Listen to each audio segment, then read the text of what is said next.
Alright, so today we're learning about GFAs, PIREPs, and NOTAMs. So we'll start with this. So what a GFA basically is a picture showing weather below 24,000 feet at a specific time. So most of the weather that you guys have learned about so far is either valid like now, like it was valid at, like it was at METAR, for example, it was valid at 1700 or 1800 or whatever. Or you have something that has a validity period, right? So like a TAF, for example, covers a 24-hour period, so you're kind of used to that. The GFA, there's three of them, and we'll learn about that in a second. There's three of them per type. There's clouds and weather and icing turbulence. And they show essentially like an image, a snapshot of a satellite, essentially, is what it really is. And it shows it at a specific time. So there's three of them. There's a current, then there's a +6 hour and a +12 hour. And so lots of people kind of get confused and say, well, okay, it's valid from this time to this time or something like that. Well, no, it's not really valid for any amount of time. It's just valid at a time, and it's at a time in the future. So it'll be, something that's 6 hours or 12 hours ahead kind of thing. So that's kind of what the GFAs are. They were implemented in April 20th, 2000, and they replaced the area forecast, the FAs. So I remember when these kind of got changed over.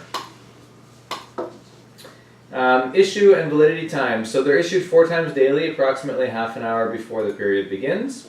So they're issued at 23:30, 05:30, 11:30, and 17:30 UTC time. And then they're valid on these times, so 00, 0600, 1200, 1800 UTC.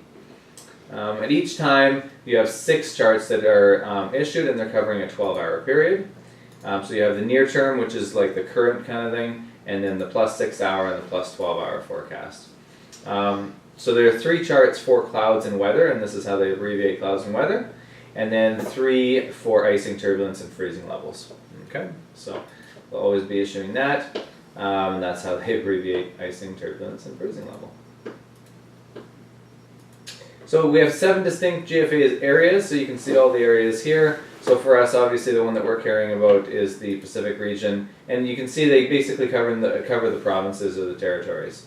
Obviously the Prairie one, they kind of group a couple of these ones together, but for us it's basically the province of BC that we're seeing there. So units of measurement and amendments. So units of measurement, speeds expressed in knots, all heights expressed in hundreds of feet above sea level, unless otherwise noted. And they actually show that on the GFA. They'll say ASL unless otherwise noted. So it would have to specifically say AGL on it. So, the horizontal visibility is in statute miles, same as what we're used to. All times are universal coordinated times, so that nothing has changed there. GFA amendments, they have 2 different types of amendments. We have what's called an AirMet. AirMet bulletins are issued whenever weather conditions are not as forecasted. And then each AirMet will indicate which GFA is being amended.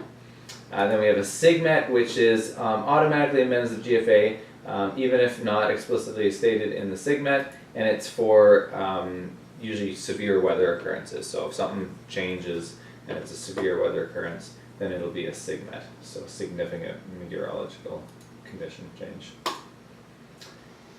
So things to note, visibility is given only if 6 statute miles or less.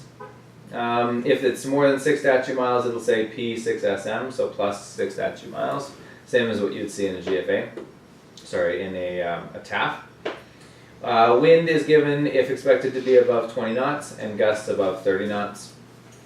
The cloud heights are given for bases and tops. Hey Gary. Hi. How you doing? Fine. Good. Sancho's in the hangar. Just walk through? Yeah, you bet. Okay, thanks. Yeah. So go ahead. So the gust, is that an absolute, like the gust has to be 30 knots over the standing wind, or is it? From 20 gusting up to 30, basically. It's not a gust of 30 knots. Yeah, it's a 10 knot gust. If it was 35 knots of steady wind, gusts will start getting listed if they're 45. That's right. Okay. Yeah. Height clouds are given for bases and tops, so that's kind of something new to you guys. So they won't just say, clouds start here. They'll actually say it'll go from here up to here kind of thing, so you have an idea of how thick they are. Heights are ASL unless otherwise noted, with AGL abbreviations such as above ground or SIGS or HND. So those are kind of interesting points to note for your written exam. So we have different types of fronts. So you guys had looked at all these symbols and stuff. Well, not all of them, but the basic ones, the cold fronts and the warm fronts and the upper and lower and stuff like that. You looked at those in the previous ground school meteorology. So here we are. This is a standard GFA. And I shouldn't say standard. This is a standard GFA on a really bad day. So for this picture, we picked basically the worst day that we could find. And so there's lots and lots of stuff on here. So when we're going through these things, I find that little blue weather booklet, where is it? Around here somewhere, yeah? Awesome. I find this to be extremely helpful for GFAs because there's a lot of little symbols and stuff like that that are easy to forget which they are, what they are, or whatever. And so in here, you've got your different fronts, so you can see that there. Couple pages over. It'll show you right here. It'll show you these guys here. So using this, you can grab that for a sec. What is this stuff that we're looking at right here? It's green dots. That's rain. Continuous precipitation. Okay, so it's continuous precipitation. And then what about these dashed green lines here? Shower. Okay, shower precipitation, exactly. So like I say, it's very easy to find that. What about this red dashed line here? Obscuration. No, the red one here. Oh, You're thinking of a little orange guy.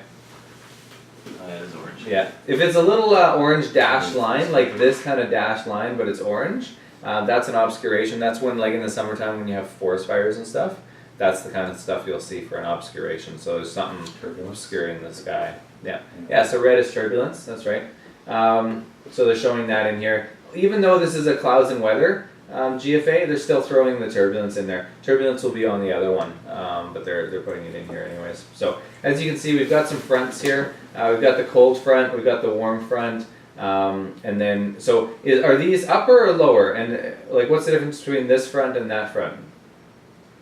Have a look a couple pages back. It'll show you the difference there. Filled in one is lower. The filled in one, yeah.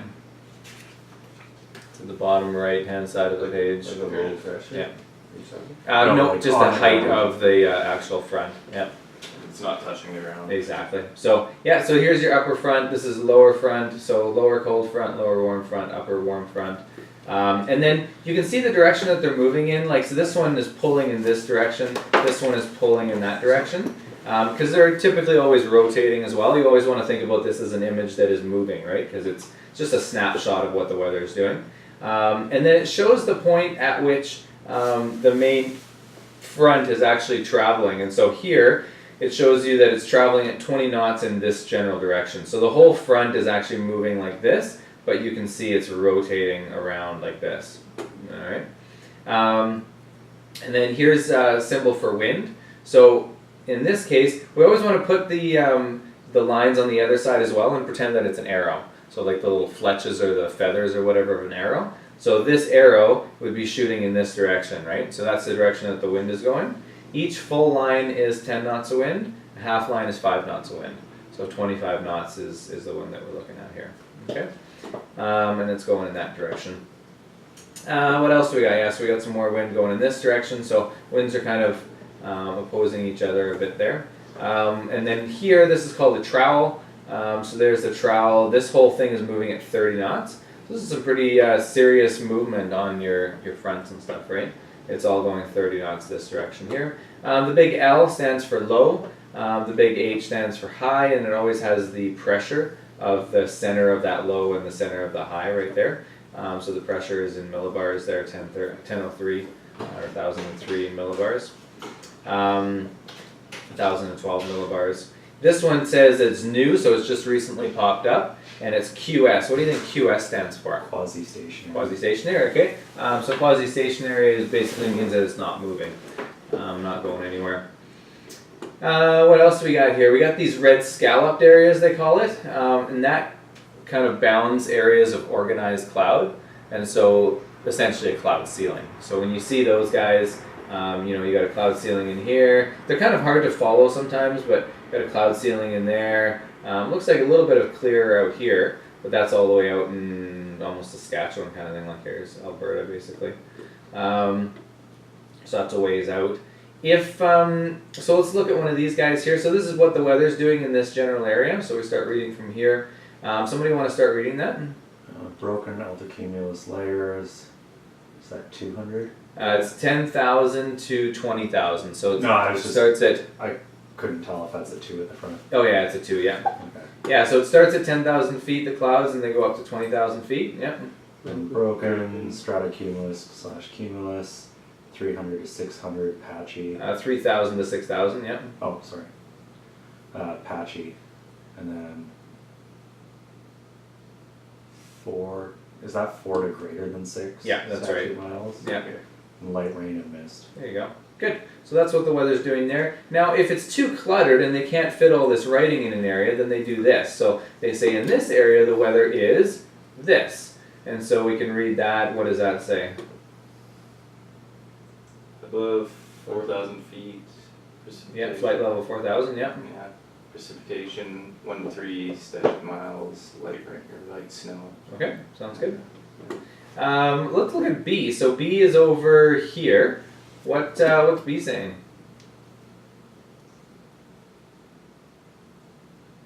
Lee coastal mountains Okay, what does that mean? on the lee side of the coastal. Yeah, on the east side of the coastal mountains, yeah. 6,000 to 8,000 broken layers, 18,000 patchy, 3 to greater than 6 miles, light rain, snow, mist. Yep, exactly. Good. So yeah, so they put, if you have bad weather or any type of weather, and it's too cluttered, then they'll just put a letter there, and then you can refer to it in the comment section. So if you have symbols, I'm trying to see if I can find like a thunder shower symbol or something like You have that. one for freezing rain. Oh yeah, right here. There you go. So you've got your legend here for the symbols. Yeah, so you've got freezing rain, which is this guy here. And then it's got the little comma and then it's freezing drizzle. And then this guy is thunder showers. I'm not seeing any thunder showers. There's another freezing rain here though. And then this is ice pellets here. So so it's a pretty nasty day. Like there's a lot of winds going on, a lot of bad weather, lots of rain, some turbulence going through here. So not the greatest of days. These are your pressure gradients here. And like I say, those are in millibars. The closer the pressure gradients are together, so if you start seeing them cluster together like this here, that's where the winds start getting really strong.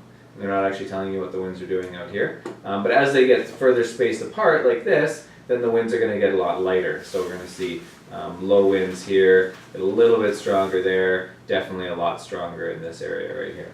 So kind of neat to see that. The pressure gradients are always 4 millibars apart, so kind of easy to see from there to there kind of thing. Let's go look at the legend one more time. Okay, so here that's where it's telling you heights are above sea level unless otherwise noted. And then up here, I guess we should look at the whole thing here. So this is, we can see it's clouds and weather. This was issued at the 24th, the 11th month, 2004 at 11:31 Zulu. And then it's valid on the 24th, the 11th month, 2004 at 12 Zulu. So this is when it's actually going to be valid at. So that's what they expect at 1200 Zulu. That's what they expect the weather to be like. Okay. So we'll move to the next one here. So now here's the 1800. So this is the +6 hour one, right? And we should be able to see a shift in things, right? If this is a consistent or consecutive GFA, I should say, we should be able to see these fronts moving and things moving. So what I've seen, this guy hasn't really moved a lot. As you can see going back here, oh yeah, it has. It was there, now it's over here. So you can see it's shifted down this direction. Our turbulence has actually moved over. This front has definitely moved this way, so we can see that happening. The rain seems to be, I mean, it's still definitely here in the southern portion of BC, but in the northern portion it seems to be drying out slightly, not a lot, but definitely can see some changes there, and we could, read all the weather and stuff, but we're just trying to get a general overview right now. So, so we can see that, and then we're going to go to the third one. So this is the 0000 now. And the real key, we can have a look, you can see everything's still moving, it's kind of working its way out, and it's definitely drying up in behind it. There's not a lot of bad weather coming in behind it, so that's nice to see. So you could expect maybe by the next GFA that we're going to start to see some better weather throughout the province and stuff. So that would be nice. And now the interesting thing is on the third clouds and weather, what they do is they throw this little IFR outlook in here. And it's the stupidest thing, but it's just one of those things that they have to do because for weather, they have to be able to predict 24 hours in advance so that the big airlines and stuff going over to overseas, over Tokyo or whatever, the long flights, that they can actually see what the weather's like when they get to their destination, right? And so it's the silliest thing because it's not accurate in the slightest bit, and as they're flying where they're going, they're going to just be checking the updated weather every 6 hours.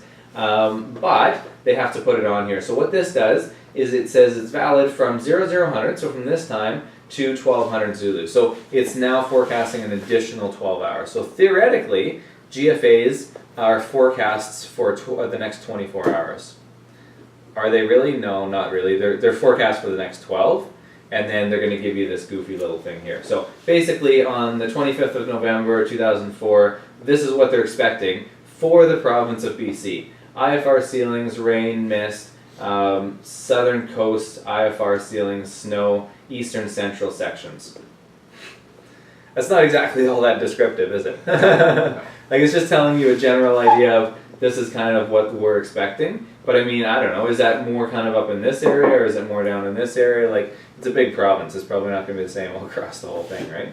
But like I say, they have to forecast something, so that's what they're going to forecast. So I hate the written version of these. Yeah, yeah, They're useless. exactly. The FDs, you mean? Yeah. Yeah, so the It's FDs, a paragraph. exactly, the FDs are what they used to be, and yeah, they suck because you just had to sit there and read through them. Whereas now it's the GFA, and so I'm sorry, not the FDs. It was the FAs, area forecast essentially. Now they're GFAs, and so now they're the graphical depiction of what they are. So much better when you can see a picture of it. They're good for general weather. So like, what's the weather going to be like in a larger area? Not like, oh, I'm going to this exact location. What's the weather going to be like right there? I find it's not that accurate for that kind of stuff. But if I want to know generally, like, what's it going to be like if I fly up the island today, or what's it going to be like if I fly out to Revelstoke or something like that? Like, what's my general weather going to be looking like? Then it's quite useful. So now we're on to the icing, turbulence, and freezing level. Again, we're on the 1200 one, and we have different symbols here. So let's have a look here. We've got, what's the blue here? Anybody know? We've got our little blue weather booklet there. I'm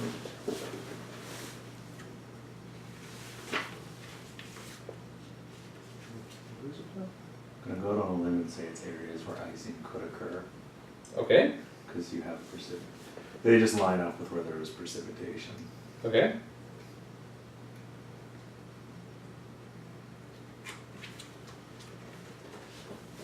Oh, yeah, area of moderate mixing icing base it. Okay, so in this case, yeah, it's moderate. Now, the blue doesn't necessarily mean that it's moderate.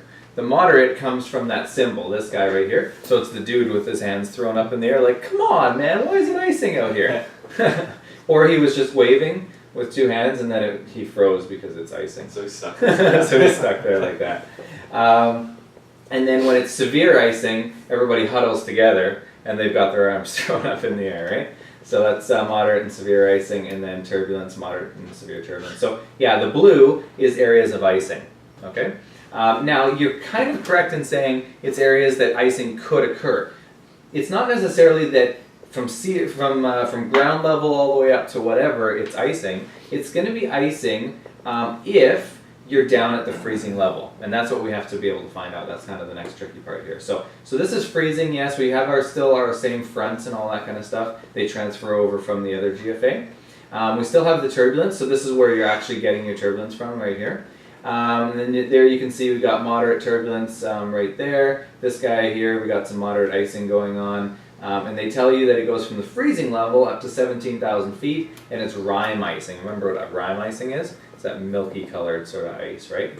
And then over here we got some moderate from surface up to 12,000 feet, and that's mechanical icing, or mechanical turbulence, sorry, on the leeward side of the mountains. So, so we're seeing that. Now, here, these guys, these lines, are your freezing levels, okay? So that means that at that elevation, that's where you're freezing. That's where the temperature is at 0 degrees, okay?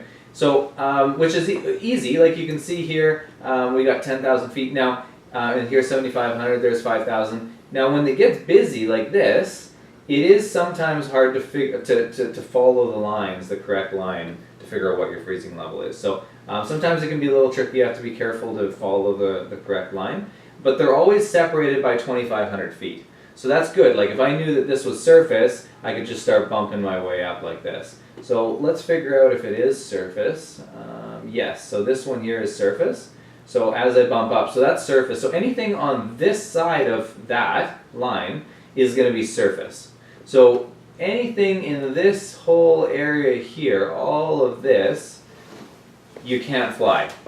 Because you're legally not allowed to go flying in known icing conditions or forecast icing conditions, right? So from anywhere in this area here, from surface up to whatever elevation, it's icing conditions, and so you can't go flying. Now, on this side of those lines, depending on what altitude you're flying at, you might be okay. So like for us here, for example, by the way, these dots here are weather reporting stations, typically airports. So this is the Abbotsford Airport here, there's Vancouver, this is Penticton, we went there, Kelowna, and then Kamloops right there. So just to give you an idea of spectrum and size and stuff like that. So here's Abbotsford. So there's surface, 2,500, 5,000, 7,500. What's the freezing level at Abbotsford Airport right now? Like 6,000. Yeah, 6.5 maybe or something like that, right? Somewhere in that ballpark. So we can theoretically go flying around Abbotsford under these conditions as long as we don't go above 6,500 feet. If we do, then we're going to be in icing conditions. So that's not going to be cool, right? Realistically, we'll probably be way up in the clouds by then anyways. That's not going to be a concern. Unless you're an IFR pilot, then you're flying around in the clouds anyways, and then you have to be really concerned about, you know, I'm flying in clouds, at what point does it become freezing conditions, right? Which is, again, pretty easy to see because you have a thermostat on your helicopter, and so you can just see what the temperature is outside, right? Trying to see if there's anything else new. That's about it. They show you now 1800. Let's have a look back. So again, everything's just kind of shifting the same way, but you can see, typically you can see as the day warms up, how the freezing level, or the freezing icing area changes. Let's see by afternoon. So it dissipates up here, but it's still, this whole area down here is still icing. And then typically you'll see your freezing levels, they'll shift as well. As the day warms up, you know, it'll kind of move closer into the interior and over to like Alberta and stuff like that. So, same things apply. In the comment section, they'll give you comments of what they're seeing there. So that's GFAs. That's pretty much everything that you guys need to know on GFAs. The more you look at them, the easier they're going to get. So I would, again, suggest, same as everything else, METARs, TAFs, all that stuff, just daily, pull it up, have a look at it, and you guys can ask each other questions, what's this, what's that, because that's what's going to happen on a flight test. You'll basically have all your GFAs printed out in front of you, and then the examiner will say, okay, you've planned your trip based on the weather that you have, so why don't we look at your trip here, and why don't I ask you a few questions and stuff, and he'll just start pointing at different things on the GFA, and he'll just say, oh, what is that symbol right there, and tell me what this says here, and what's this red thing right there, and just basically probe questions, and he's just looking for simple answers. So the more you practice it, the better it's going to be. This is just a satellite image showing you where the clouds are. Totally not important, but I learned a few years ago, this isn't actually theoretically showing you clouds, it's actually showing you temperature, and that's how it senses where the cloud is. I didn't actually know that, but yeah, so it's sensing a temperature variant, and then it's able to somehow figure out the clouds and how thick they are and stuff like that. But kind of neat. But anyways, theoretically, it's showing you the clouds and where the clouds are going and stuff. So these are always nice if you can pull these guys up. Usually Environment Canada has good satellite images and stuff like that. You can kind of see what's happening with the main cloud flows and stuff like that. So We were always told you kind of look at the cloud pictures to make sure it ties in with what you saw in the GFA. Because if your current GFA says there's like a frontal system and cloud cover, and then you look at your cloud cover and there's nothing there, Yeah. it may key that there may be a mistake somewhere. Something might be off, exactly. Yeah. We used to previously have these guys for winds and stuff like that, and now they've updated it. Not really any big differences there. These ones are not too bad as well. When you're going on longer trips, they kind of show you what the winds are doing, just kind of across Canada type of thing. And so if you're doing a longer trip, somebody says, okay, grab the A-Star, ferry it out to, I don't know, Steinbach or something like that, Manitoba. And so you go, okay, I got a ways to fly here.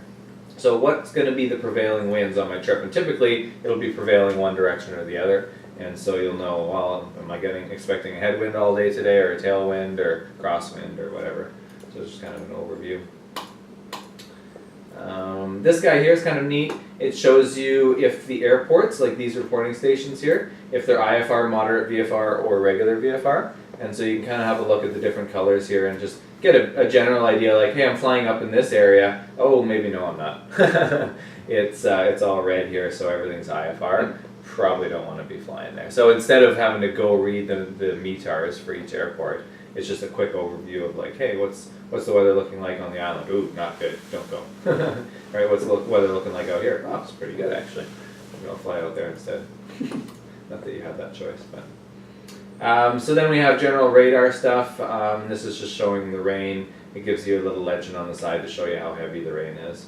I'm sure you guys have all seen radar pictures before. So. Couple of those, and then they show you in a second here. They'll be showing you. I don't know why. I got to redo this PowerPoint. Jerry, for some reason, picked this picture. Somebody picked this picture. This is a webcam. This is a horrible depiction of the usefulness of a webcam.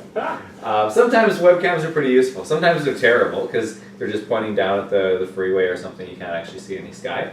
But sometimes they're very, very useful because it's a live image of what's going on in that area, right?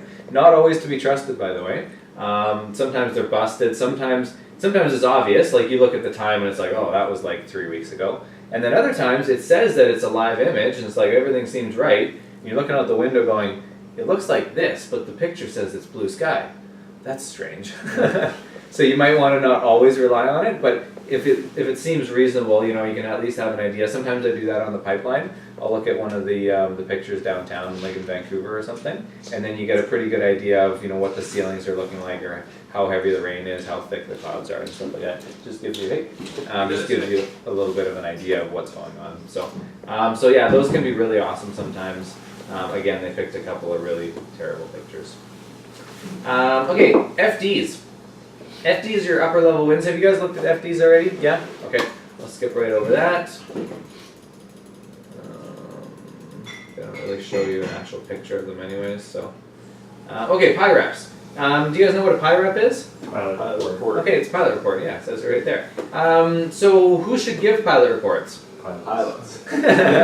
Okay, that's us, right? So we should probably give pilot reports. Why would you give a pilot report? If you're flying in an area and the weather's not what was predicted, you can make a report saying, yeah, it's completely socked in this area. Exactly. Either good or bad, right? If the weather is really crappy, and you look at all the weather reports and stuff like that, and it's just bad everywhere, but your customer is just pushing and says, man, we got to go flying. Like, I don't care if it costs me $1,000 to go check it out and come back or whatever. I need to go, so let's go and try it. And you go, okay, fine. I don't mind burning some time. I'll fly out to Hope and back and burn an hour or something like that at your cost, no problem, right? And so you go try it, and you get up through the canyon or something like that, and it's like, hey, this isn't so bad. I can actually make it through here. Like they said, the ceilings were like right into the river, and they're not. I can actually work my way through here. And you get through and it starts lightening up, and you get into the interior or something, and it's like, hey, that was pretty good. It might be a really nice idea to file a PIREP. So you just call NAV Canada, FSS, and typically 126.7, or if there's a local frequency on your map or something like that. And how do you know if there's a local frequency on the map, by the way? the map, it'll say. Where? Like, what are we looking at on the map to see the frequency? I'll finish the statement and then we'll look at that. So, so then you call them up and you just basically say, hey, I'm just flying through whatever. Try and give them a location as best as you can. This is what I'm observing. And so you just tell him what you see, and then he'll code it up into the PIRAP. And so, you know, it'll be altitude of the clouds, the winds, the visibility, anything that would be pertinent to a pilot looking online to go through an area. So then, the next pilot that's still sitting there in the office going, I don't know if I should go flying today. My customer wants me to, but I don't know. He can go look and check the PIRAP and go, hey, somebody just flew through there and they actually made it. It looks pretty good, right? Or no, they tried and it was just like no-go kind of thing, right? So yeah, whether the weather is good or bad, we can give PIRAPs. Just as long as it's not what was predicted. If it's what was predicted, it would be kind of useless to give a PIRAP. So if we experience some crazy turbulence or something like that, like I'll do that sometimes. We go out to Sumas. There's no wind in the forecast. There's no wind anywhere. And all of a sudden we go out to Sumas and we're just getting rocked around, right? I'll just call up the tower and say, hey tower, I just want to let you know that there's some moderate turbulence in Sumas. Perfect. They put that on there. You know, the next student that's checking his PIRAPs will go on, whoa, moderate turbulence in Sumas. That's weird. Okay. Doesn't seem like a windy day, but maybe I'll be careful about going out there. Might have been useful the day like I went to Deroche. Yeah. It was like 40 knots. Exactly. There, If like somebody would have thrown a PIRAP up. Now, it goes both ways. Somebody has to file it, and somebody has to check it, right? And so it's on the pilot both ways, unfortunately, but it has to be on the pilot to file it. So theoretically, you could have called the tower and said, hey, listen, I want to file a PIRAP, and you could have filed one. But then it would have also been on you or me or whatever to actually go, hey, you know what, we should check our PIRAPs and go online and see if there is any. And it's like, whoa, there's like 40 knots of wind out in Deroche. That's really strange. And then not send you out there by yourself kind of thing, right? So it is a system where both people have to actually be using it for it to be useful, right? So if we're not checking, it's just like NOTAMs as well. We'll look at those in a minute. If you're not checking them, they're useless, right? Like we saw logging yesterday. We hadn't checked our NOTAMs. We didn't know that there was logging. It wasn't an issue. We were up at 5,000 feet. They were down at 3. There was no problem. We were on different sides of the valley. But if we would have checked our NOTAMs for the Pemberton area, we would have seen that there was heli logging there. We could have been ready for it and kind of made sure that we were avoiding it and stuff like that, right? So sometimes it's no big deal. Sometimes it can be a big deal. I went into, we'll talk more of that when we're doing NOTAMs, but I went into Seashell one time and expecting there to be fuel in Seashell because it's in the CFS and they should have fuel kind of thing. And I go fly in there. I was low on fuel, like I had maybe 20 minutes left or something like that, not enough to get anywhere else. And I call up the traffic and say I'm inbound for landing. And I get a call back from somebody, which is rare because it's just traffic. And he says, yeah, no, the airport's closed, sorry. And I'm like, okay, what's going on kind of thing. He's like, oh yeah, I know. Twice a year we close the airport for drag racing. It's on the NOTAMs. Didn't you see the NOTAM? And I was like, no, I didn't. I'm like, I need fuel and I'm a helicopter. Oh, you're a helicopter. Okay, no problem. You can just land over on the apron by the fuel pumps and we'll just watch out for you kind of thing, That's right? not bad then. And yeah, so it worked out pretty good for me in that case. But if they had said, nope, sorry, it's closed, I don't care. You know, maybe there's 10 cars lined up in front of the fuel pumps or something waiting to drag race. That could have been it. I could have been out of fuel. Well, I mean, I would have figured something out. Obviously, land nearby or something and walk over and get some fuel.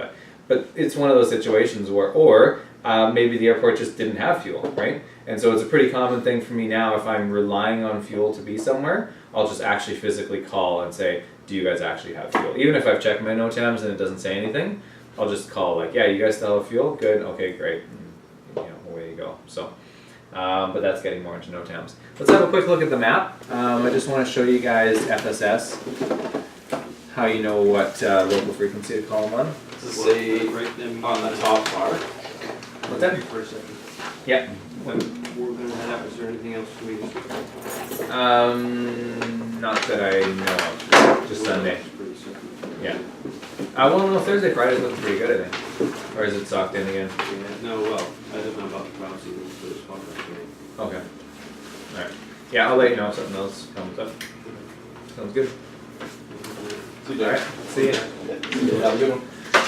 Okay, so we just need one map. If you want to open that one up so you guys can see. It'll say Yeah, so you're on the right track. You got it? So these nav boxes here, the frequency on top is what you can get FSS on. Okay, so 125.7 is what you can get FSS on, kind of in this general area here. And I mean, it's only as good as radio signal is, right? So how come they've got So- these? What's these crossed off? So these are the common frequencies, like 126.7 is a common frequency to call FSS, Okay. but you can't call FSS on that frequency Oh, there. okay. And so they cross it out. They say, that's a common one, cross it out, because no, you can't use that. Right? Okay. It's the same thing A here. broadcast on that frequency here. Yeah, so 122.3. Yeah, you can broadcast the traffic, that's fine, and that's why it says broadcast, yeah. But you can't actually call FSS on that frequency. Same thing here, 122.3. So that would cover that general area. So if you're trying to call FSS on 126.7 and you're not getting an answer, try on one of those local frequencies, the closest one to you. And just yell And yeah, just yell a little louder. And sometimes, depending on your height and stuff, sometimes they just can't get you, right? You're just in a bad area, so either A, you have to climb, or B, fly somewhere else and try again, or you may not get a hold of them at all. Like it's not like there's service all over the place. It's like cell service. So when we flew to Hope and we were on 126.7 and the Yep. Vietnamese there, I don't think you could have gotten No. FSS on there, but because there is a local frequency one, what is it, 123.5 or something like that, and so you could get them on that local frequency. Yeah.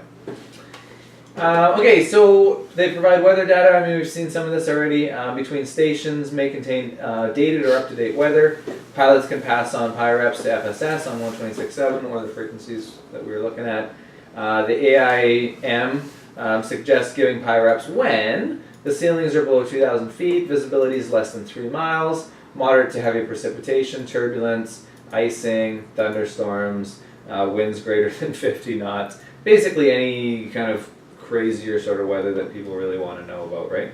Other conditions like wind shear and stuff like that. So here's a PIREP. Now, the thing I don't like about PIREPs, unfortunately, is that they like to code them really difficultly.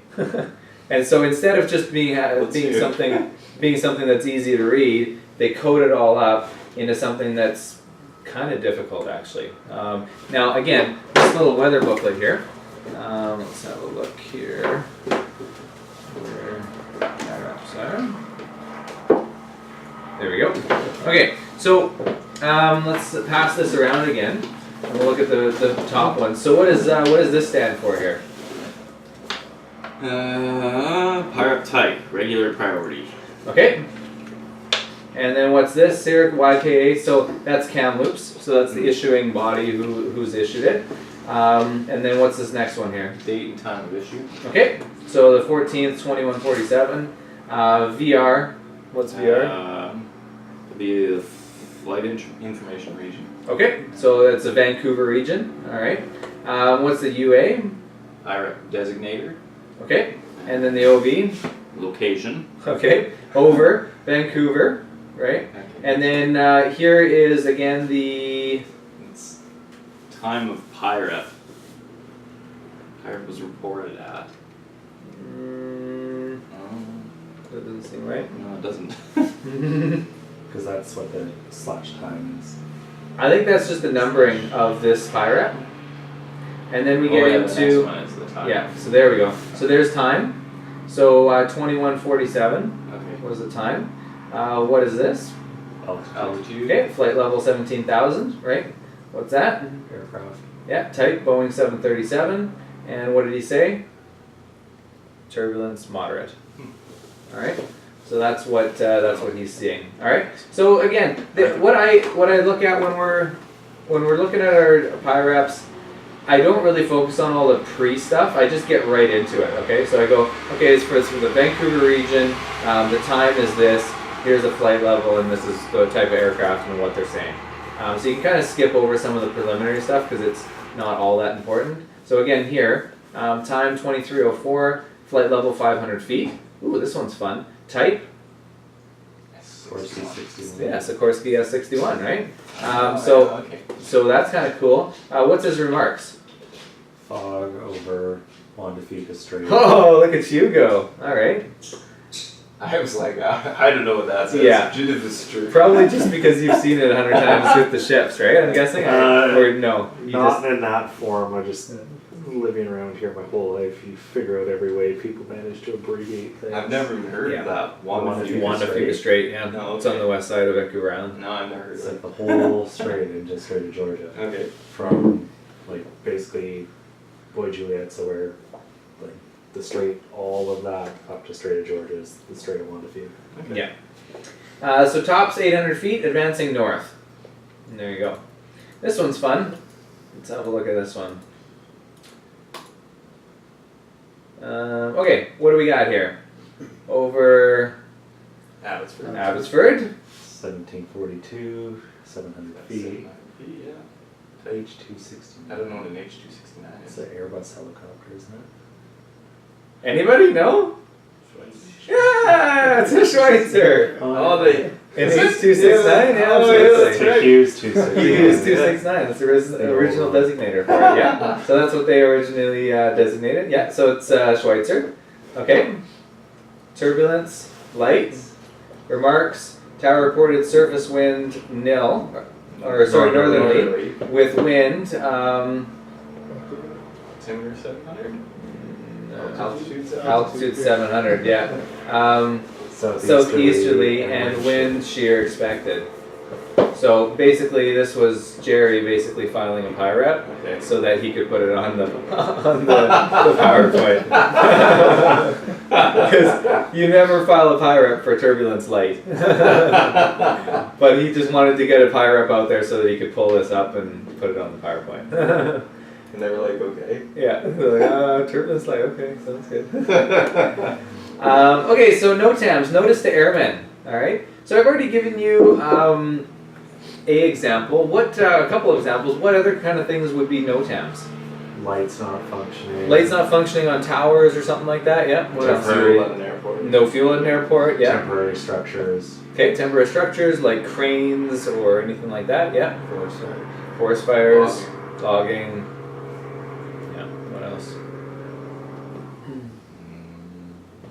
Maintenance on runways or Yeah, absolutely. Anything to do with airports, right? So if runways are closed, or there's maintenance happening, or there's a section of the runway closed, or something that happens quite often. Blasting. Helipads are closed. Yeah, blasting. You know what condition the runways are in. Like if it's wintertime, if they're 100% bare and clear or something like that, or if they're 30% packed and and covered in snow or something like that. They'll tell you that kind of stuff. So. NOTAMs, I mean, the spectrum is wide of what a NOTAM could be for, right? Down in the States, there's NOTAMs like crazy for things like over stadiums, so any sort of sports complex or whatever, baseball stadiums and stuff like that. There's NOTAMs CYR, restricted airspace, for over those guys. Active military zones can be NOTAMs. Even things like random stuff like police incidences or something like that, like if there's been a homicide or something, yeah, exactly, or a gunfight or something, they'll shut down an area. I've had that quite a few times where, you're flying along, it's like, nope, that's restricted airspace. And I didn't check the NOTAM, I just was told by the tower, like, caution, there's restricted airspace over here. And, by NOTAM or whatever, and if there's a police incident, you find out later there's shooting going on or something like that, right? So I remember when I was doing my training, actually, there was a helicopter up on Mount Lehman. They were drug smuggling, he crashed, somebody died, and then there was a NOTAM for that airspace just shut right down, so like we couldn't use a Northwest route kind of thing. I was like, whoa, that's kind of crazy. So yeah, I mean, it can be all sorts of random things, and then all sorts of just pretty logical stuff kind of thing. So so NOTAMs are definitely something that should be checked. They should be read every day before you go flying. As a school, we get pretty complacent about it because we're kind of going all to these local areas that we go to all the time and stuff. And so you get complacent because it's like, well, we're just going to Glen Valley. It's not really a big deal kind of thing, right? But as a pilot, especially when you're flying out a little bit further distances and stuff like that, you should be checking your NOTAMs, particularly when you're relying on things like fuel and stuff like that, right? You really want to be checking that. So it's similar to what you hear on ATIS, except with no weather. Can be found at any FSS by phone, fax, or internet. We can check them online. Now this is interesting. You guys might know this already, maybe not. A NOTAM that has the term approx, so like approximately, it requires a replacing or canceling NOTAM to be issued. Okay, so we'll look at this in a second, but it'll say, let's say it's heli logging, for example, right? It's going to say there's heli logging in this area until approximately the 3rd of November 2016. Okay, is it going to end on the 3rd of November 2016? Maybe, maybe not. Maybe it'll end a little earlier, a little bit later, or something like that. And so for that NOTAM to actually be complete and to know when the finalization time of it is, they have to issue a canceling NOTAM saying this NOTAM has now been closed, right? Logging is no longer active in this spot. So, so just be aware of that, because on the written exams, you've probably already come across this. There will be one question at least that talks about approx. So here's the example. Here's the date NOTAM, or R, what are we saying here? Not sure what the example was for there, but we'll look at one here in a sec. Okay, so this is good. So here's the issuing number for it. It's for Abbotsford, CYXX Abbotsford. Parajumps above CYA 152. So you can look on a map, find CYA 152. By the way, that doesn't actually exist anymore. Because it's now inside the control zone. It used to be outside the control zone when the zone was smaller, and so they actually labeled it as CYA 152. Now it's just part of the zone. But anyways, it was for parachuting, max altitude 10,500 feet above mean sea level till approximately, and it always starts at the year and works down to the hour. So 2004, you guys now know when this PowerPoint was made. The 7th month, 15th day at 0450 Zulu. Okay? Now, that's when they think they're going to be skydiving until, but they're going to issue a canceling NOTAM when they're done skydiving for the day. Very specific. Very 450. Yeah, exactly. 450. So here's another one. NOTAM for CYXX Tapella. So it's not always like they'll give you the region of that that NOTAM, but it won't necessarily be at Abbotsford Airport. So you're gonna have to keep reading. And I find with GFA or with NOTAMs, you just kind of skim read them to get an idea of where are they for and are they important or not. So this one is Tapella. CBB7 is Tapella. That's the north end of Harrison Lake. There's heli logging going on.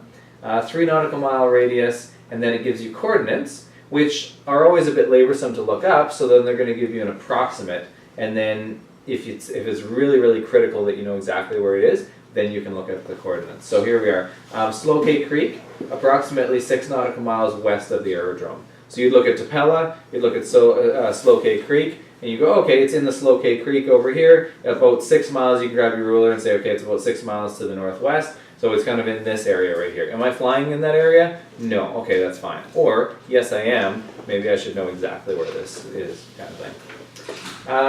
Max altitude is 4,000 feet above mean sea level. Daylight hours frequency is 123.2 or 151.625 till, now there's no approx, so this is when they're done. So on the 2004, the 9th month, first day at 0325 Zulu. Okay? Here's one for Hope. Skyline logging approximately, here's your location. And that's approximately 22 nautical miles east of the aerodrome. There's cables 300 feet above ground level till this time. Okay. This one's Langley. Oh, that's a good one there. Langley. So this is CYNJ. That's Langley Airport. Runway 0725. Excellent, Alex there. 0725 closed. And then this from this time here. So basically 1600 until 2200. It's on the same day. So from 16 to 2200. Yeah. Sounds good? That's it. Alright. That's GFA's PIREPs and NOTAMs. When I went out flying the other day, I had, it was at the end of the ATIS. There was Yeah. something about the parajumps, but they couldn't hear what they were saying. Okay. I just heard to the north. Yeah, they'll always tell you when it's active, so they'll just say Yeah. parajump's active to the north of the airport or something like That that. was a little scratchy, so. Yeah, and sometimes they'll tell you the altitude, like they go up to 12,500 feet. So, Stay on the route though, you know. yeah, but if you're on the routes, then you're fine. Well, I asked Ground, I was Yeah, like, you're Ground, right. what was that at the end of the message? And they're like, oh, it was just parajumps. And I was like, oh, okay. Yeah. Because they couldn't hear what ATIS was saying. Yeah, exactly. Excellent.